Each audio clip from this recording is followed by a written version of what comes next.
Hello everyone, welcome back to my YouTube channel CA learners. तो आज की video है सारे ही सीए स्टूडेंट्स के लिए जिनकी भी एग्जाम्स अभी सितंबर में है। 20 days left for CA exams. बहुत ज़्यादा टेंशन हो रही है, एकदम नॉर्मल बात है, हर किसी को होती है। इतने बड़े लेवल की एग्जाम्स है, सभी को टेंशन होती है, पर हमको तो थोड़ा अलग लेवल की टेंशन है क्योंकि हमने कुछ भी नहीं करा है। हमारा अटेम्प्ट भी लग चुका है, या फिर अगर हमारा फर्स्ट अटेम्प्ट भी है तब भी हम क्या करेंगे एग्जाम्स में? कुछ भी नहीं करा है, लिटरली कुछ भी नहीं। मैं आपसे बस एक क्वेश्चन पूछूंगी, क्या अभी भी आपके अंदर वो कॉन्फिडेंस है कि आप कर सकते हो? अगर आपका आंसर यस है ना, तो फिर मैं बता रही हूँ कि इस अटेम्प्ट में आपको अपने रिजल्ट पर वो पास लाने से इस दुनिया की कोई भी ताकत नहीं रोक पाएगी। एंड बिलीव मी, भले ही आपने कुछ भी नहीं करा उसके बाद भी, क्यों, कोई चमत्कार होने वाला है क्या? ऐसा ही समझ लो। इस वीडियो के एंड तक मैं आपको कुछ इतना शानदार चीज बताने वाली हूँ, ऐसी स्ट्रेटेजी आपके साथ शेयर करने वाली हूँ जो कि आपने सोची नहीं होगी। Before moving forward in this video, एक बहुत ही बढ़िया चीज मैं आपके साथ शेयर करने वाली हूँ कि अभी इतना हमारा पास में अटेम्प्ट है, सबसे मेजर प्रॉब्लम अभी हमको क्या आ रही है कि इतना वास्ट कोर्सेज को रिवाइज कैसे करें। इसका सिंपल सा सोल्यूशन ये है कि अगर अभी हमारे पास 80 to 100 इंपॉर्टेंट क्वेश्चंस की लिस्ट होती है तो कितना इजी हो जाएगा कि हम उसी को 3 to 4 टाइम्स इजीली रिवाइज कर सके। और इसीलिए सीए प्रतीक ठक्कर सर जो है वो ग्रुप 1 और ग्रुप 2 दोनों के लिए इंपॉर्टेंट क्वेश्चंस की लिस्ट लाए हैं, वो भी काफ़ी अफोर्डेबल प्राइजेस में, जो कि है 3000 rupees for the entire group. और उसमें भी अगर आप मेरा कोड यूज़ करते हैं जो कि है सीए लर्नर्स, तो आपको 10% का एडिशनल ऑफ और मिल जाएगा। और एक फैंटास्टिक सी चीज़ मैं आपके साथ शेयर करती हूँ कि पिछले अटेम्प्ट्स में भी काफ़ी स्टूडेंट्स ने इस लिस्ट को लिया था और उनका इतना अमेजिंग सा रिस्पॉन्स आया है। उन्होंने इस लिस्ट को कर ना कि सिर्फ क्लियर करा है बल्कि एग्जाम्शंस तक स्कोर करे हैं बाय यूजिंग दिस लिस्ट, बहुत कम टाइम में पढ़कर। तो बहुत ही अच्छी बात है ये। फिर भी अगर आपको अगर इसके बारे में इन डिटेल कुछ जानना है तो आप प्रतीक ठक्कर सर से डायरेक्टली व्हाट्सएप पर कांटेक्ट कर सकते हैं, उनका नंबर आपको यहाँ पर शो हो जाएगा। और इस लिस्ट को ऐसे ही नहीं बना दिया गया, 7 to 8 अटेम्प्ट्स के पिछले MTPs, RTPs, प्रीवियस ईयर के क्वेश्चंस पेपर को इवेल्युएट कराए और तब जाकर ये लिस्ट जो है ये बनाई गई है। काफ़ी फैकल्टीज़ जो है, बड़ी बड़ी टॉप नोच फैकल्टीज़ इसको सजेस्ट भी करती है। सो बहुत सिंपल सी प्रोसीजर है, आपको इनका ऐप सीए प्रतीक ठक्कर सर के नाम से वो इंस्टॉल करना है और वहाँ पर आपको ये लिस्ट अवेलेबल हो जाएगी। स्ट्रेटेजी शेयर करने से पहले एक चीज़ आप मुझे बताओ कि क्या आप वो ब्लेम गेम अपने ऊपर चला रहे हो, अपने आप को ब्लेम दे रहे हो? यार हमारे पास भी उतना टाइम था, हमने क्यों नहीं पढ़ाई करी? सारे फ्रेंड्स हैं हमारे, उन सब ने कर लिया, वो रिविजन्स कर रहे हैं, हमारा एक बार का कोर्स खत्म क्यों नहीं हुआ है अभी तक? लिटरली हमने आधी चीज़ें ऐसी है जो कि अभी तक देखी भी नहीं कि कोर्स में है। वो RTP सॉल्व कर रहे हैं, MTP सॉल्व कर रहे हैं, वो फलाना ढिमकाना क्वेश्चंस बता रहे हैं कि ये इंपॉर्टेंट है, ये कर लेना, लेकिन हमारा तो कोर्स ही कवर नहीं हुआ है। और लिटरली बिलीव मी कि ये सिचुएशन हर कोई फेस नहीं कर सकता। और इस समय आपके दिमाग में जो भी थॉट्स चल रहे हैं ना, आपकी जो भी सिचुएशन है, उसको मेरे से अच्छा कोई भी नहीं समझ पाएगा, क्योंकि मैंने सेम सिचुएशन में होकर अपने बोथ ग्रुप्स क्लियर कर। आप सोच रहे हो जहाँ पर लोग एक ग्रुप का नहीं सोचते, मैंने अपने दोनों ग्रुप्स क्लियर करे। अब इस टाइम तुम किसी से भी स्ट्रेटेजी पूछोगे ना, वो तुमको सबसे पहली चीज बोलेंगे कि पेपर का एनालिसिस करो, पिछली बार का पेपर लो और उसमें देखो कि कौन से टॉपिक्स जो है वो आ रहे हैं और कौन सी चीजें नहीं आ रही है। और मेरा यकीन मानो, अगर इतना इजी होता ना पेपर प्रिडिक्ट करना, तो आज हर कोई पास हो रहा होता और कोई भी क्यों फेल होता। अगर इतना ही इजी होता पेपर प्रिडिक्ट करना और तुम इतना आसानी से उसे कर लोगे। तुमने उनकी बात मानी, तुमने अपना पूरा एक दिन दे दिया, ठीक है, और पूरा पेपर का एनालिसिस कर लिया, मैंने यकीन मान लिया, तुमने कर लिया। तुमने अब ऐसे टॉपिक्स उठाए जो कि ज़्यादा नंबर के आ रहे हैं और तुमने सोचा कि मैं सिर्फ इसको कर लेता हूँ और बाकी टॉपिक्स जो है वो अपन लीव कर देते, क्योंकि सब कुछ तो नहीं हो पाएगा। अब सबसे बड़ी गलती तुमने यहाँ पे कर दी, स्ट्रेटेजी ही गलत है। अब तुम इसका एग्जीक्यूशन कितना ही अच्छे से कर लो, बिलीव मी, जो तुमने पेपर एनालिसिस कर जो तुमने चैप्टर्स निकाले हैं ना, वो एग्जाम में इतने टफ आएंगे कि तुमने भले ही अच्छे से कितने भी अच्छे से कर रहे हो, लेकिन वो तुमसे नहीं बन पाएंगे। पता है क्यों? क्योंकि वो इम्पोर्टेंट टॉपिक्स इसीलिए है क्योंकि वो टफ है और वो इसीलिए ज़्यादा वेटेज रख रहे हैं। और तुमको अगर लग रहा है कि वो 8 या 10 नंबर का कोई क्वेश्चन है और तुमने सोचा कि मेरे को इसमें पूरा नंबर मिल जाएंगे, कैसे मिलेंगे? कभी नहीं मिलते। 5 या 6 नंबर देता है ICAI, ये यकीन मानो मेरा। इसकी बजाय हमको क्या करना है, क्या फॉलो करें फिर हम? आपको अभी कोई स्ट्रेटेजी फॉलो नहीं करनी है, कोई एनालिसिस नहीं करना है, कुछ भी नहीं करना है।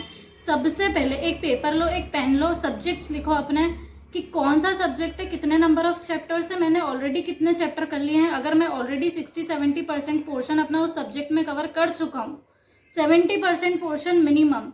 कैसे देखोगे? नंबर ऑफ चैप्टर्स नहीं, नंबर ऑफ पेजेस से देखते हैं। टोटल नंबर ऑफ पेजेस कितने हैं बुक के, मैंने कितने पेजेस करे, वो सही तरीका होता है लाइक ये देखने का कि मैंने कितना % पोर्शन करा है। नंबर ऑफ चैप्टर्स से देखोगे कभी भी पता नहीं चलेगा, कोई चैप्टर छोटा होता है, कोई बड़ा होता है, ठीक है। तो ऐसे देखना है। और उसके बाद ये देखो कि कौन सा सब्जेक्ट ऐसा है जो मैंने उठाया ही नहीं है। एंड बिलीव मी, फाइनल में मेरी सिचुएशन पता है क्या थी? लास्ट 20 डेज में मैं दोनों ग्रुप्स देने वाली थी, मेरे ऑलमोस्ट सब्जेक्ट से 65% कवर्ड थे और एक सब्जेक्ट IDT छुआ ही नहीं था, लाइक बिल्कुल भी देखा ही नहीं है। 20 डेज लेफ्ट फॉर एग्जाम्स, दोनों ग्रुप देने हैं। और उस सिचुएशन में अगर मैं क्लियर कर सकती हूँ, मैंने क्या स्ट्रेटेजी अपनाई, मैंने देखा कि ठीक है मेरे ये सब्जेक्ट पेंडिंग है।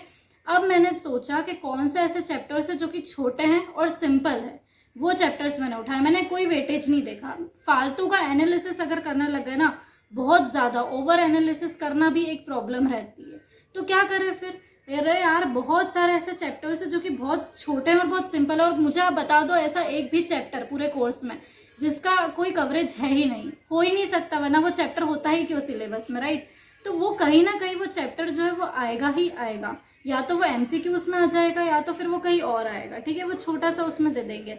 लेकिन आप इस स्ट्रेटेजी को फॉलो करो, छोटे और सिंपल चैप्टर्स जो है वो उठाओ और उनको कवर करो। और फिर अपना वेटेज जो है 70% तक जब आप पहुंच जाओ, उस सब्जेक्ट को आप छोड़ के नेक्स्ट सब्जेक्ट पे मूव करने लग जाओ। अब आपको बहुत शानदार चीज़ मैं बताने वाली हूँ, बिलीव मी और नॉट। मैं जितने नंबर का करके जाती थी ना, लाइक अगर मैं 60 नंबर का करके गई हूँ तो मेरे 65 आ रहे हैं लाइक पेपर में। तो हाउ इट इज़ पॉसिबल, मतलब ये हो कैसे सकता है? लोग 80 का करके जाते हैं, उनको 40 भी नहीं आते हैं। मैं 60 का करके जा रही हूँ, मेरे 65 तक आ रहे हैं। कैसे? बहुत सिंपल सी ट्रिक है। देखो, आप भले 60 नंबर का करके जाओ पेपर में, कोई दिक्कत नहीं है, पर उसमें इतनी एक्यूरेसी करो। एक्यूरेसी कैसे रख सकते हैं यार? उसको पूरा अच्छी तरीके से लर्न करो, उसमें से एक भी चीज़ मत छोड़ो। आपको लगता है ना कि अगर कोई टॉपिक बहुत टफ पड़ रहा है किसी चैप्टर में जो हमने करा और हमने छोड़ दिया उसको कि ठीक है यार ये नहीं करता है, सबसे बड़ी गलती है आपकी। क्योंकि ICI अगर टफ पेपर बनाएगा, जो कि वो ऑब्वियसली बनाता है, तो वो वही टॉपिक तो पूछेगा जो बच्चों को नहीं आ रहा है समझ में, और आपने तो वही छोड़ दिया। तो ऐसा बिल्कुल भी नहीं करना है। सारे टॉपिक्स आपको समझ नहीं आ रहे ना, आप रट लो, पर छोड़ो मत उसको कुछ भी। अगर आपको कोई भी चीज़ ऐसी दिमाग में स्ट्राइक हो रही ना कि यार ये तो नहीं आएगा, तो सबसे पहले बोलो कि अब तो यही आएगा और यही करना है। और ऐसा कितनी ही बार पेपर्स में मैंने देखा है। नेक्स्ट बहुत अच्छी चीज़ जो मैं आपको बताने वाली हूँ कि ये कैसे हुआ, वो ये है, मैंने आपको बोला कि आप अपना 70% पोर्शन एटलीस्ट कवर करके जाना। अब जो 30% है, क्या हम उसको पूरा छोड़ देने वाले हैं? नहीं, पेपर तो हमको पूरा 100% अटेम्प्ट करना है ना। तो कैसे करेंगे? वो जो 30% पोर्शन हमने छोड़ा है ना, उसकी 2 बार रिविजन वीडियोस देखकर चल जाओ। यूट्यूब पर जो फ्री रिविजन वीडियोस रहती है, कोई भी चैप्टर, बड़ा से बड़ा चैप्टर 1 या 2 घंटे में उसकी रिविजन वीडियोस रहती है। हम थोड़ा स्पीड पे देखते हैं ऑफ कोर्स, तो आप 2 बार भी देखोगे ना, तो वो कोई भी चैप्टर, मतलब कितना भी बड़ा चैप्टर क्यों ना हो, 3 या 4 घंटे मैक्स आप उसको दोगे, वो कवर हो जाएगा। और ऐसे ही आपका 30% पोर्शन मेरे हिसाब से 1 दिन में पूरा कवर हो जाएगा वीडियोस देखकर। हमको पता है कि हमको पूरा रिटेन नहीं रहने वाला है, लेकिन बहुत सारी चीज़ें वहाँ पर इतना आइडिया हो जाएगा ना आपको कि आप एग्जाम में लिख पाओगे, एटलीस्ट अटेम्प्ट कर पाओगे। 5 नंबर के क्वेश्चंस में से एटलीस्ट आपको 1 या 1.5 नंबर मिल जाएगा। MCQ आ गया अगर कोई, तो वो आप अटेम्प्ट कर सकोगे, ठीक है। तो ऐसी स्ट्रेटेजी रखनी कि 70% पोर्शन कर रहे हैं तो पूरा बहुत अच्छे से कर रहे हैं, और 30% जिसको छोड़ रहे हैं वो नाम के लिए छोड़ रहे हैं, लेकिन उसके रिविजन वीडियोज़ को देखकर छोड़ रहे हैं। उसकी RTP नहीं करनी है, उसके बुक खोल के नहीं देखनी है उसकी, पर रिवीजन वीडियोस देखकर जानी है। तो इस चीज़ के लिए मैं बेट लगवा सकती हूँ आपसे कि 40 के आप एग्जामिशन तक स्कोर कर सकते हो इस सिंपल सी स्ट्रेटेजी से 20 डेज के विद इन। अब नेक्स्ट चीज़ हमारे दिमाग में डाउट आ रहा है कि यार कहाँ से पढ़ना है। बहुत सिंपल सा लॉजिक है। अगर कोई प्रैक्टिकल सब्जेक्ट है, अकाउंट्स हो गया, मैथ्स हो गया, कॉस्ट हो गया, FM हो गया, ICI मेट और इस अटेम्प्ट की RTP, बस उसके अलावा हमको कुछ भी नहीं देखना है। No test series, no mock test, no previous year के क्वेश्चन पेपर, कोई पिछले अटेम्प्ट की RTP नहीं, सिर्फ और सिर्फ ICI मेट और अपने अटेम्प्ट की RTP। इतना कर लो, इतना अच्छे से कर लो, इतना पूरा कर लो, आराम से आप कर पाओगे क्लियर। थ्योरी सब्जेक्ट से तो उसका कैसे पढ़े? पर्सनली मैं ICI मेट से नहीं पढ़ती थी थ्योरी सब्जेक्ट, तो कोई भी एक फैकल्टी की बुक रेफर करो। और मैं क्वेश्चन बैंक करना थोड़ा सा लेस प्रेफर करती थी क्योंकि टाइम बहुत कम रहता था। तो मैं थ्योरी को ही अच्छे से लर्न कर लेती थी, ठीक है। क्वेश्चन बैंक अगर आप चाहो देखो बहुत अच्छी बात है, राइटिंग प्रैक्टिस वगैरह ये सब एडिशनल चीज़ें रहती है। कम टाइम में अगर मैं आपको बोलूँगी कि हर चीज़ कर लो, ऑफकोर्स करोगे तो चांसेस बढ़ते हैं पास होने के, पर क्या ये ए प्रायोरिटी में है? मेरे हिसाब से नहीं। किसी कोर्स को अपना कवर करने की बजाय अगर आप ये सब चीज़ें कर रहे हो तो मेरे हिसाब से वो जो कोर्स छूट रहा है वो कर लो ना यार, इसकी जगह तो ज़्यादा बेनिफिशियल रहता है। तो बोल बोल कर करने में मेरा ज़्यादा विश्वास रहा है हमेशा से। ऐसे आप अपने 20 डेज़ में जितना भी आपका पोर्शन है वो आसानी से कवर कर सकते हो, ठीक है। आज की वीडियो अगर आपको पसंद आई हो तो वीडियो को लाइक करना ना भूलें, चैनल को सब्सक्राइब करना ना भूलो, और अगर आपका कोई भी तरह का डाउट है आप कमेंट सेक्शन में मुझसे पूछ सकते हो, उसका रिप्लाई करने की मैं पूरी कोशिश करूँगी। So thank you so much for watching, bye.